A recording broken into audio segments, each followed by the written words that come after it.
دی یو باغ کې څوکیدارو د به د هغه باغ رکوالي کونه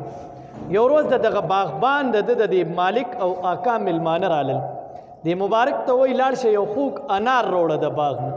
مبارک صاحب چې لاړو انار یې راوړو مالک کټ کو هغې چې وسکلو تریو ووتو ورته وایي لاړ شه بل راوړه چې بل یې راوړو هغه هم تریو وختو د باغبان ته او د مالک ته زیاته غوسه ورځي دا د چا چې باغ دی چې دا خو ته زما د مېلمنو مخکې بېعزتي کې لاړ شه درېیم راوړه چې درېیم یې راوړو د الله شان هغه درېیم هم تریو وختو نو دا آقا او دا مالک ته غوسه شو وایي ته دومره نه پوهېږې 12 کاله تا په دې باغ کې تېر کړل زما مېلمانه راغلي دي زه تا ته وایم خوږ انار راوړه او تاسې ماله تریو انار راوړې مبارک رحمت الله علیه عجیبه جواب ورکوي ما او تا دپاره په دې کې ډېر لوی سبق مبارک رحمت الله علیه ورته فرمایي وایي آقا او مالک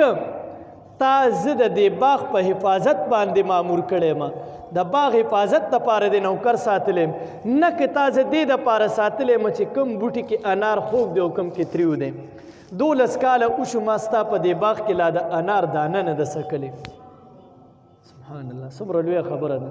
چې ما او تا ته شي دا خو مې دفتر دی او دا خو زمونږ دی کاغذ موړه پیسې موړه ټیله موړه ماربل موړه دنم راواله غنم راواله زه خو کار کوم سرکار ته لګیا یم ماله پیسې را روټۍ به کوم ځای نه بلا لتړ پتړ حرام مو را شروع کړي خو دی ته وګوره څه وایي نه غشته دغه مبارک چې کله دا عمل وکړو چې ما خو ستا باغ نه څه څکلم نه دا مالک خوشحاله شو چې دا خو زما عزت جوړ شو یو داسې نوکر چې 12 کاله د لاسه څکلم نه ورته وایي زه تاله اوس لور در کوم چې کله یې لور ورکړه نکاح یې وتړله راوړه مختصرا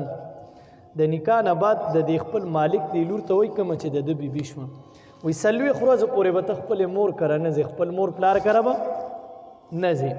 بدګماني نه کوم خو ستا پلار یو مالدار انسان دی څه پته لګي چې تا به هلته حلال خوړلي که نه 40 ورځې به زما په دې کور کې که نرمه سپوره سړی هر څنګه یې خورې به 40 ورځې د په کور وساتله 40 ورځې خوراک ورکوم 40 ورځو نه بعد د ښځې خاوند